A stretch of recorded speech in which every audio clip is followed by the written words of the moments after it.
Moutou, yo, pour yo, on est vraiment que le président élu Martin Fayoulou a aux en haine. Et là, il faut qu'on y ait pas. Oui, parce que diriger 18 ans, c'est pas un rien, c'est pas zéro. Kabila a dirigé ce pays pendant 18 ans. Et ça, zéro. C'est pas un rien. C'est-à-dire que tu peux retrouver un pourcentage, il y a malam ou il y a koikozanango. Tu peux retrouver un pourcentage, il y a mabé ou il y a kozanango. Et kozala mouké, tu es belé vice versa.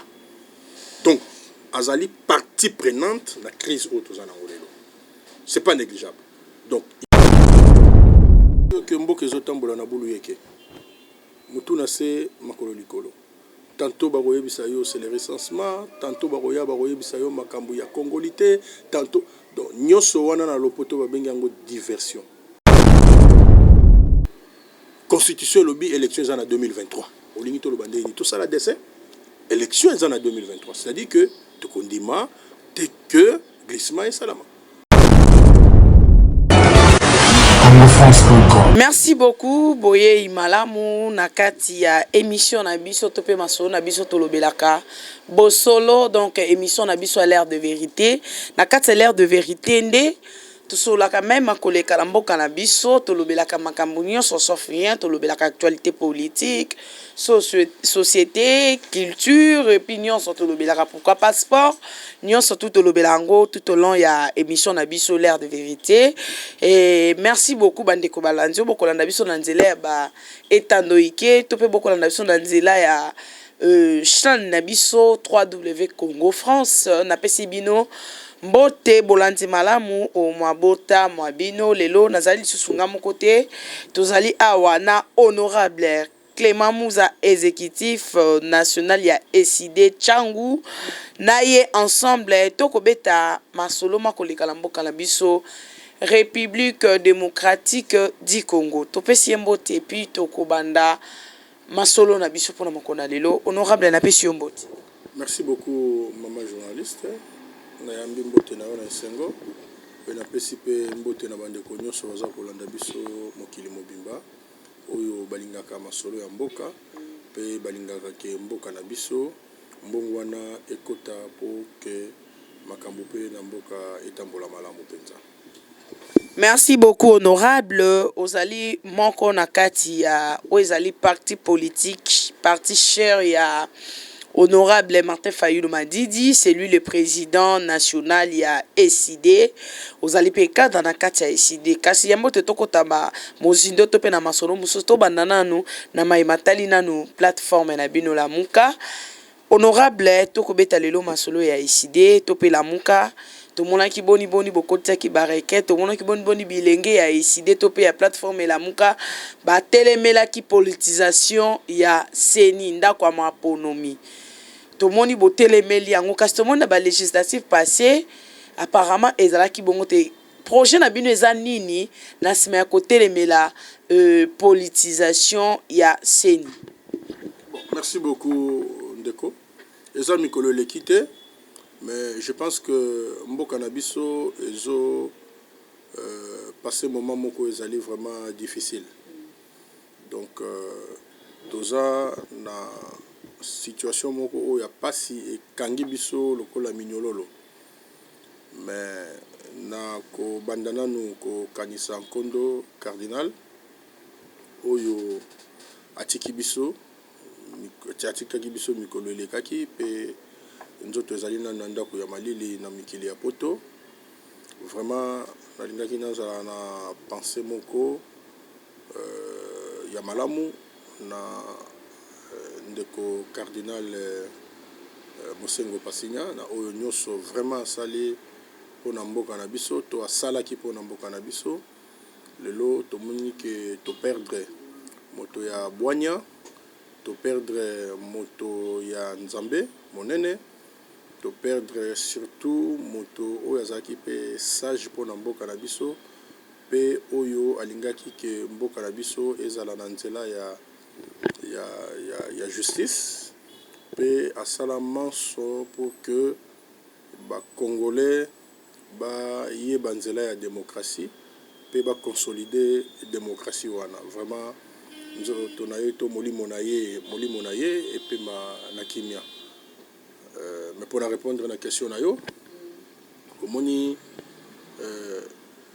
toutaki ba élection en 2018 mais parce que mission na yo pe batu balandaka yango mwa mingi soki lelo otamboli na banzela omona neti batu babaye ba élection en tout cas okokutana na 70% ya batu bamoni ke on dirait élection eza suna tina te justification eza kaka moko bazomona ke on dirait politique ekomi likambo ya lisano politique ekomi lokuta politique ezosala eloko te na mboka.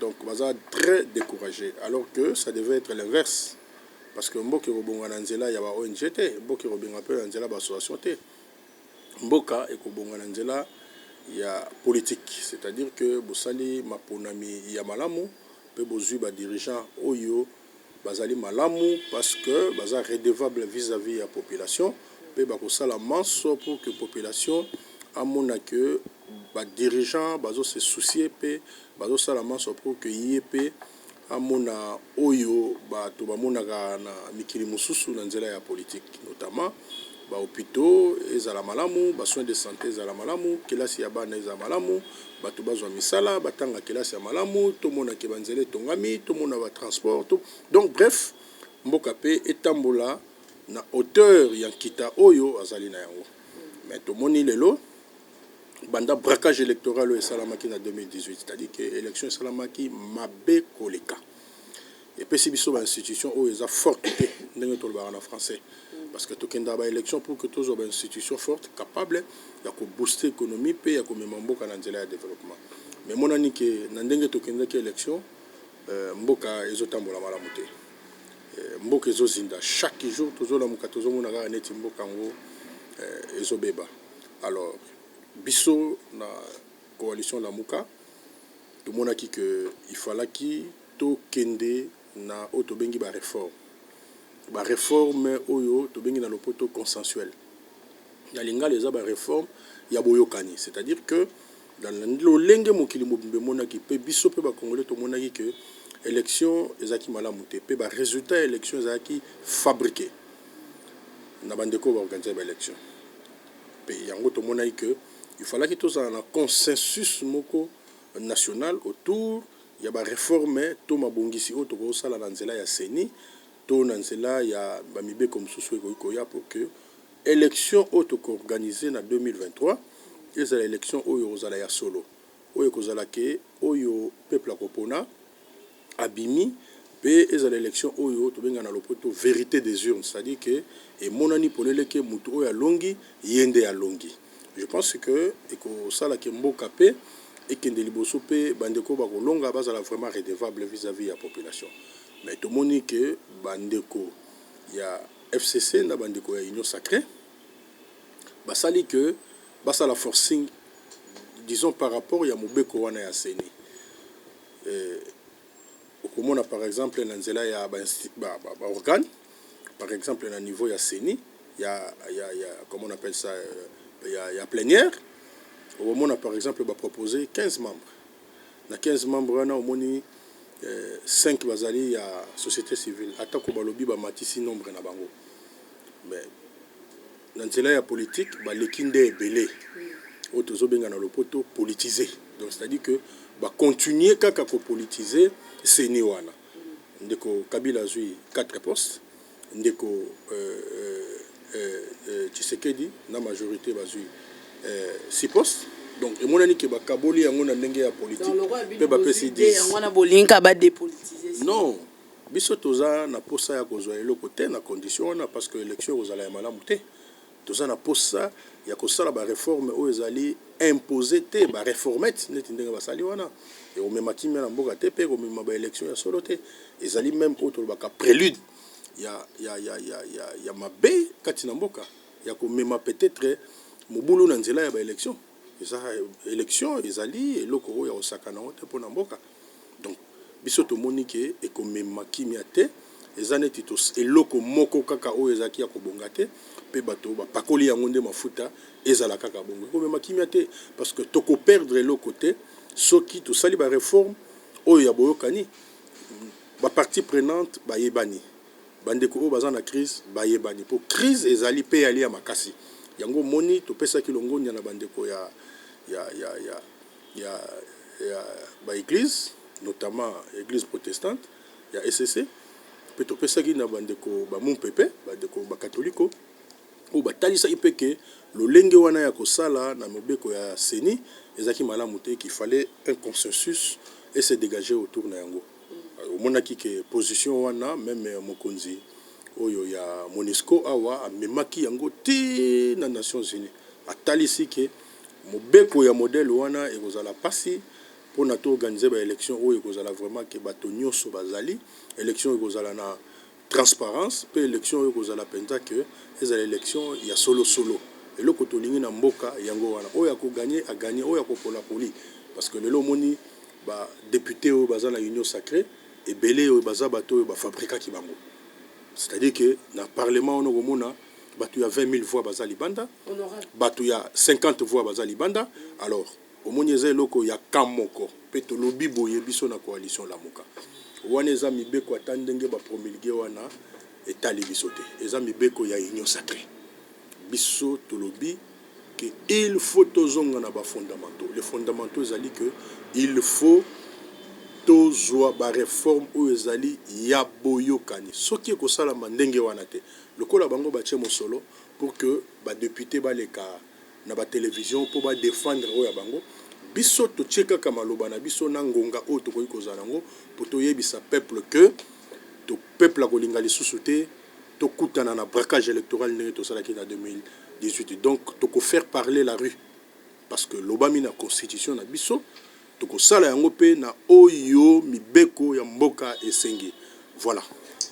Merci beaucoup honorable ndengo meki mpe ko éclaircir opinion tina ya bosenga na bino pona ko dépolitiser o ezali ndako ya maponomi seni kasi tozonga kaka pe kaka na ngamba ndako ya maponomi to pe tozonga na niveau ba élection to monaki le président de la République Félix Tshisekedi kosala liboso bapandisango ya bakulutu na biso kisalusa kwenu kuna na kati ya este ya mboka batuna ke concernant salaire na eloko ezaka promesse na ndenga lobala ba congolais ba royer ba salaire na ye donc ben molima na ye chose qu'il avait répondu ka yebi mais molima na été mais après to comment la Martin Fayulu pe koleka kasi dans ngambo na bino to pe na ngambo ya bandeko la muka surtout ya les présidents azali président national décidé Martin Fayulu apparemment on dirait un moko eza ko animer kati na ye koyoka ye kolobela makambo état de siège a ko contester a kolobeza li ba manœuvre et puis ndeko Fayulu batuna ke pe likamba salaire à président de la République a yebité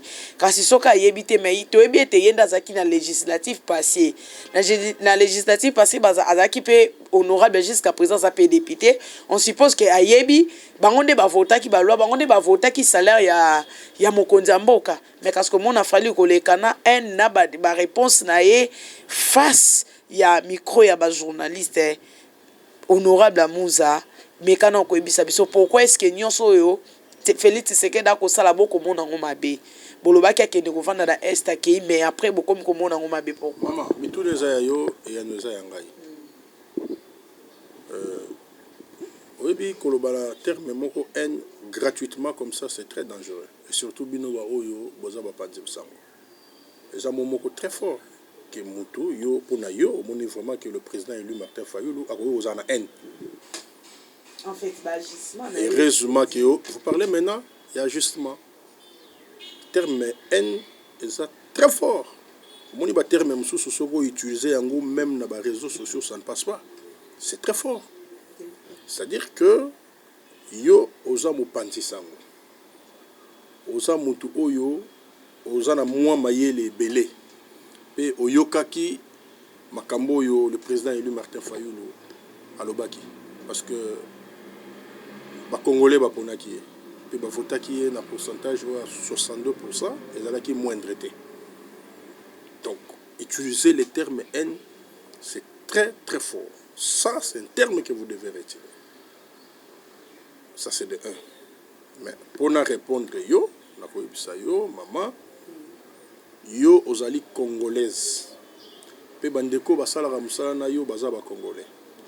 Na conscience ya moko na musala o yo salaka na ndenge mboka ezotambola soki ozongi na ndako to vande sika moko conscience na yo yango wana vraiment lolenge ndenge mboka ezotambola biso mbala mosusu tozoloba bilobela to bandeko mosusu mpe baoloba bilobela mais je pense que conclusion na yo na motema na yo ekozalaki mboka ezotambola malamu te et le pays va très mal ndenge balobaka na lopoto eza na eloko te na mboka ezotambola malamu tous les secteurs de la vie nationale ezotambola malamu te tous les domaines ya mboka eza malamu te eza la classe eza la santé les loba médecins sont en grève eza la transport en commun il y en a pas eza la banzela eza te kelasi ya bana koloba te awa bana bazosala ba examen d'état oza journaliste professionnel solo na bango bayebisa yo pasi oyo bazomona banyongo oyo bazokota c'est-à-dire que le peuple est en train de souffrir donc il a fait une observation oyo ezali vérifiable que tout va mal est-ce que soki moto asali yango pe yo population omoni pe keza bongo est-ce que tokoloba ke eloko wana eza haine voilà pourquoi j'ai dit que eza mo oyo ko retirer yango ata na fin il faut retirer donc pona ba congolais peuple congolais azomona parce que koyokana komona eza makambo mibale azomona ndenge mboka ezotambola mais mboka ezotambola lokola tozotambola mutuna se makolo likolo mboka komi na bulu yeke mais na nyoso wana c'est notre pays malobande tokoyi kosala ke makambo échanger po bayokaka biso tango tolobaka makambo oyo nyonso soki tolobi ke tosala ba réforme ya boyokani yango nde koyi kozala haine non je pense que vous avez suivi cette interview et ça na commentaire mingi ngana ko sala te sinon de dire que un alobeli likambo ya dépolitisation ya seni deux alobeli likambo etali tribalisme totika yango pe atalisi ndenge nini mboka ezotambola malamu te et comment tokoki kosala ke to sauver mboka est-ce que wana koki kozala non mais yo za journaliste okoki pe kofuta pepo okei sur terrain ozwa ba information plutôt que yo lo baraka boy tozwaka yango na nzela ya ba information tozwaka yango na nzela ya ba réseaux sociaux tozoyoka makambo ezoleka est-ce que oyebi situation ya minembo lelo eza ndenge nini maman on n'en parlait pas. Est-ce qu'il y a une situation à Minembo? Nous avons un ennemi qui est connu. C'est le Rwanda. Bateau nyoso batie mobulu kuna na est et ça bateau. Ils sont connus. Mais pourquoi on ne doit pas faire la guerre contre eux directement? Mais les présidents ont déjà solution. Il y a qu'on signer un contrat afin que tu travailles en collaboration. Parce que ce qui a bon terme, les autres membres, ça la mina goma, maman. On ne refuse pas que relation entre États, les Kambouya malamu, mais l'équilibre des forces. Vous avez une relation, mais bien vous faible en tout. Yo lingina yebisa yo salaire nanga na yebso salaire nanga. Parce que vous avez parlé ya salaire. Est-ce que ngai na sala na compagnie na royeba salaire yanga été mais il y a la loi financière qui existe. Mais heureusement que yo constate. Mais Fayulu azaki parmi les députés législatifs parce que vota qui émolument ya président de la République. Na makanicité soki nga na tunio salaire na yo oyebisa ngai soko yebito yebite point. Yo retourna te muto achaki salaire na yo retourna iponani. Au moins le président élu Martin Fayulu a lobby président de la République a besoin de salaire pour entrer. A reçoit un franc symbolique. Il y a des présidents oyo na mokili basala yango. Le président Trump a sala yango. Salaire na yazo yango te. Azaki na un franc symbolique et il vous a même dit na âge na ye trop jeune mais à la conférence nationale souveraine atika la gozo mosolote. Regardez les niveaux ya patriote ya modèle wana yo na ndimite ke mama na âge yo balobi ke yaga ozwata $200 au boya yango te mais pour na mboka il l'a fait. Et pourquoi il ne va pas le faire? RO a une responsabilité pour la population à payer mandat. Pourquoi il ne doit pas le faire? Voilà. Donc ce n'est pas à nous de répondre à la place des autres. Motosoro yo qui a payé réponse naie, zo réponse wana yo analyser yango, to tuna mituna par rapport à la réponse naie. Merci beaucoup honorable. To comme on a souka poto chité, to le bien nous de tout quelqu'un a deux questions, dossier à recensement.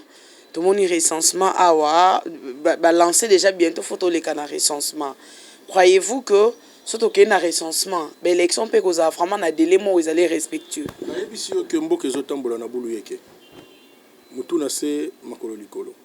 tantôt baroye bisayo c'est le recensement, tantôt baroye bisayo makambu ya congolité, tantôt donc nyoso wana na lopoto ba bengi yango diversion. Na lingala ya pété pour bato ba comprendre tout le bagage à distraction. Parce que maintenant les besoins que nous avons, ba congolais ba yebi que constitution na biso le faut organiser l'élection en 2023. Mais ça négociable était. Mais beaucoup les là en bogue autant bien te bon monter que pe binomo bon on que même élection on peut binomo bon on a pété que même élection on peut et ça là que rien ne change au pays. Mais ça ne change mais na la kisio awa pe na yebisi bandeko bazotala biso pona nini mboke zotambola malamu te mama. Constitution lobby élection en 2023. Au limite le bandé tout ça la décès élection en 2023. C'est-à-dire que to kondima dès que glissement est salama. Ce qui mboke tambola malamu te bandeko oyo bana passer la pouvoir. Bango bato bazo sala mboke tambola malamu te et sa population te. On doit faire un choix entre donner à sa population les moyens de transport et donner des jeeps aux députés. Mais tout le monde a député n'a pas déclaré que entre les ndomba si député décidé nous sommes habités bon bah on jeep mais so bon monique bozo quoi acquisé ensemble wana ezalinda ku ya corruption pourquoi ne pas démissionner mais maman on est un mandat électif et un mandat ya peuple baza miné mais on moni ndenge ba bouger ensemble wana ba yebisio bande comme sous balobi wana ezali un montage financier ba musu ba yebisio ezali don ba musu balobi ke ezali nyongo tondi melanan le kuta na le kuta yango na yebisio on doit faire un choix dans situation tozanango entre donner le transport en commun la population na et donner le jeep oh ezali corruption ko marcher monter il faut pas marcher les mots et lorsque Kabila, ça n'a pas été une papa maman mais ce qui yo comparé que Erwan ezaki corruption te pe le loza corruption te ce que tiango na boîte mo c'est le système ezaki système malamu te ce qui na moment on les a justifié que bato bazwa ki yango lokola nyongo pe bafuti yango ndambo ndambo ezali droit na bango ya kozwa nyongo mais à un moment donné on laissait aussi kaka pona ko récupérer majorité ce système ancien a dû payer toute la dette restante na compte ya ba député nyonso wana c'est une corruption. Alors est-ce que le pays doit continuer comme ça? Le peuple est en train de voir, le peuple est en train de suivre. Le peuple azazo bate ata mutu azazo babetaka libakumba la mibale te sika moko ata za na kwiti obeta mbala mibale ta fois maele. Donc nous avons constaté que oyo wana nyonso eza ba diversion distraction le vrai problème de la République ndenge nini tokende élection pe bayebi lelo ke soki tokende élection ba ozwa te yo tambola ka kenda kosala ka ba interview na quartier na yo so mona député aye oyebi place basala ba rapport parlementaire vous ne connaissez même pas oyebi pe bangote ba yebani pété population pas yebi bangote pourquoi parce qu'ils ont été fabriqués évidemment c'est pas tout le monde hein. Il y a des gens qui ont été élus réellement élus pas tout le monde mais 80% baza bato ba fabriquer ba yebi peke baza ba député fabriqué mais ba osala musala letani yo za mopanzi sango 3 ans yango yebsanga mobeko nini oyo ezali ya social oyo ezali na intérêt ya population et bima kuna na parler du peuple ezawat kaka ceux qui sont pour oyo ka batombo libo qui sont contre batombo libo mobeko nini oyo mona ebima kuna mobeko nini ebima kuna Noël Tchani a proposé loi ya congolité to moni honorable Singi Pululu azwa ko appuyer idée balobi faut ko luka ko verrouiller ba poste ezali clé tel que la présidence de la République Sénat Assemblée nationale faut ko luka ko verrouiller ngo bien que sali moi makele les bande ko ensemble ba ko boya ba ko menacer ba longwa union sacrée mais ndeko honorable Clément ozaki pe moko ya ba élu bien que et ça dit que aux alaté parmi bandeko bazana kati assemblée lelo loi Noël Tchani que dites-vous par rapport à ya loi Tchani? C'est simplement oui lelo ko retourne en population au mona ke ezana bandeko ba ozala pour pe bandeko musu ba ozala contre au mona ke ozala bon la réalité eza yango wana au mona mais tozana période moko eza période moko suspecte c'est-à-dire que ce sont des élections qui se préparent déjà. Nous sommes formels. En tout cas, nous de décider, nous sommes formels. Il faut absolument une réforme consensuelle. Vous pensez vraiment que Batouba Vandi, pour battre la Nenge, d'abord, élection la fois passée, il y a une exclusion. Est-ce qu'il faut continuer avec cette exclusion? Voilà pourquoi nous sommes à la recherche de ce consensus fuyant. C'est le consensus qui est en train de nous fuir. Et vous pensez que, tel que le commandant du peuple, mon amboka Martin Fayou, na moninga na ye mozito, la cadre de la coalition d'Amboka, tcha yango ndenge yo lingi, mais au moins, baza bana mboka o bazo réfléchir, parce que dans ces pays, très peu de gens réfléchissent pour les pays. Batali bamoni que il faut tout ça la réforme consensuelle. Vous pensez que na cadre ya ba partie prenante à la crise, mon amboka Jean-Pierre Bemba Rosalate, mon amboka Fayou la Rosalate, mon amboka Moïse Katumbi Rosalate, mon amboka Kabila Rosalate, mon amboka Chilombo Rosalate. C'est ça le compromis. Ce qui les lots aux Kanissa, mon Seigneur Mosengo, c'est parce que c'était un homme de compromis. Depuis la CNS, à Salaki Manso pour que les Congolais basent à la Lisanga. Mais les lots, Lisanga, oh, ils sont justement, la réforme ya boyo kani, biloko wana ya ko imposer, ils allaient entre bateaux basant na kacha union sacrée. Ce qui les lots va imposer loi sur la congolité. Demain, va imposer sur la loi la loi électorale. Ils cherchent à imposer la loi sur l'enseignement. Tout le monde quelqu'un a une imposition, tout le monde a une tongo, tout le monde a une cour constitutionnelle comme il y a une fois à la wana. Et comme Mambo Kawapi. Voilà l'intérêt. Parce qu'il ne suffit pas de réclamer. Mais il faut le bas intérêt ni les alliés aux réclamer. Voilà l'intérêt de ce consensus. Tout ça a besoin de Mboke Kendeliboso. Est-ce que tant que yozo tanga ba parti politique, cette loi, même si on réfléchissait, loi wana, est-ce que etangi combat mutu, donc nous sommes en droit, nous sommes en droit, il y a que discuter sur quelque chose. Nous disons que nous sommes pour distraire la population sur la vraie question. La vraie question des élections aujourd'hui, ce sont les réformes, les vraies réformes. Les réformes autolobby consensuelles. Yango moni toche sur la table. Et ça karatolo baté. Toche likolo ya mesa. C'est une diversion. C'est une diversion. Maman, batu oyo bazana difficulté bazo pola me bazo ndima opolate. Bazo créer. Babandaki na ba jeep. Balongo ba jeep ba monika population bandiko ningana te. Tokene na mobeko boy. Baye na congolité. Demain ça va être autre chose. Une diversion maman, distraction. Batu balingi ba élection bazo ba kambia solo. Tokene ba élection ya solo. Pourquoi batu bazo banga ba élection? Bazo banga yango pourquoi? Muto a gagné l'élection banga élection te maman. Et heureusement que tozo ki audio et fuitaki. Il y a bandeko wana ya union sacrée. Bazo banga ba élection. Mais tokoyi ko zora peuple en otage te moi groupe ya ba individu bazo population en otage. Madame, la constitution nous donne les droits. Il y a côté les la bandeko wana. Voilà pourquoi tozo na alerte. Tozo na alerte maman. Tokoti ke lo kwana te. Moi je sais pas pourquoi bazo discuter mingi non. Mboke votonga sur les rails. Soki lelo to kumisaka mwana mboka héros na biso Lumumba, c'est parce que yena baninga na yeba insistaka sur cause indépendance. Soki ba insistaka te belge pa nga pesa cadeau te. Le coup la bandeko va choisir voie ya ko imposer, mais nous devons insister et nous allons insister. Maman ozana Kinshasa. Nous continuons à supplier. Ok, merci beaucoup honorable. Tokomi na suka yangwana bokomi ko sa diona Kabila bofinga qui vous avez traité de tout genre. Kabila Zaboye, Kabila les problèmes de Congo c'est Kabila tout consort. Bolobel même na président Félix. Pourquoi ça li coalition na Kabila bien le lot dio babi dio comme beta mandenga c'est honorable. Bon, je pense que vous avez suivi l'interview, il y a président élu Martin Fayou. Les gens ont commentaire. Ceux qui ont des informations contraires, les gens qui ont batuni nani moni ki libalo ko salamate. Ceux qui ont abimi. Et makambo ko minenge mususu, mais ceux qui ont abimi te. Kolobalure te nazo répondre na mutuna nayo. Mutu moko atelemi alobi ke libalo ko salamate. Makambo changer, mais ceux qui ont atelemi te. Je pense que le président lui a été très clair dans l'interview naie a fixé batunyoso. Mais eloko il faut ko yeba. Oui, parce que diriger 18 ans, ce n'est pas un rien, ce n'est pas zéro.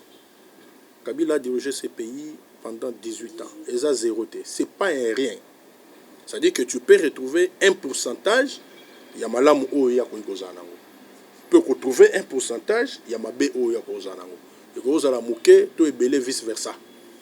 Donc azali partie prenante la crise oyo toza nango lelo. C'est pas négligeable. Donc il faut pas que kombo ya mutu ezala neti et signifier loko moko boy. Té à sa partie prenante à la crise.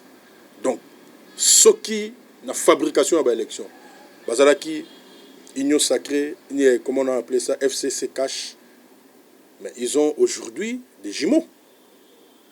Ils ont aujourd'hui des jumeaux. Et Boti, Union Sacrée, na FCC. Et les conséquences, au moment que bazo kendekaka et longo. Mais quelle est la place de la population aujourd'hui?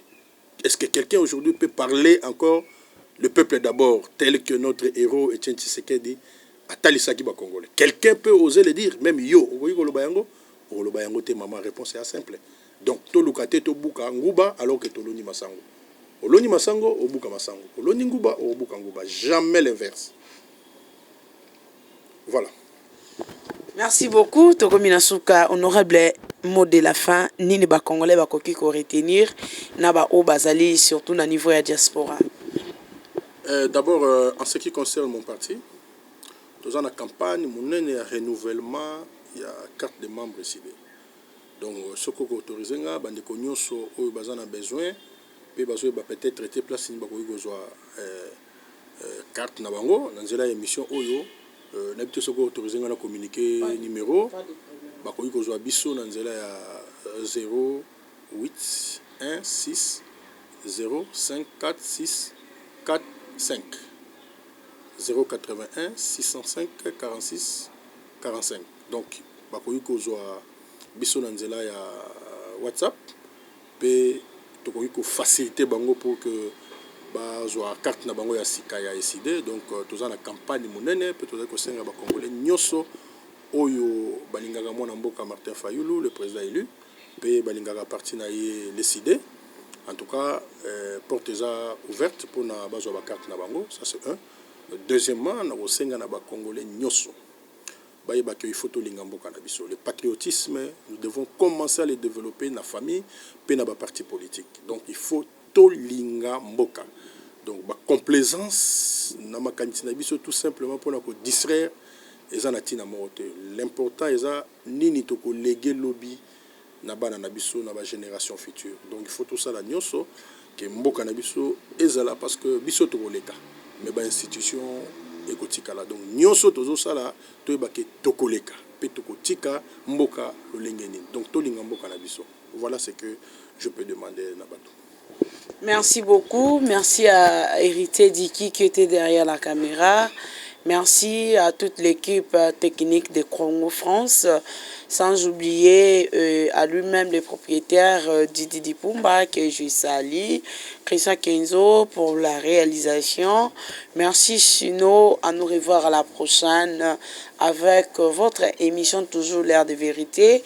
Nous avons besoin d'un débat, en tout cas, vous hésitez, numéro on a besoin de même chose en musique na mboka, même chose en musique en dehors du pays. To kosolana même à travers téléphone tout ça duplex parce que makambo ekoleka nandenga bien. Merci Diki et assisté par Junior Tankwe que je salue. Merci, à nous revoir à la prochaine. Bye bye. Congo France.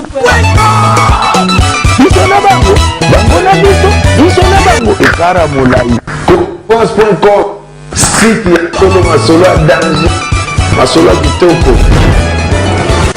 Congo France.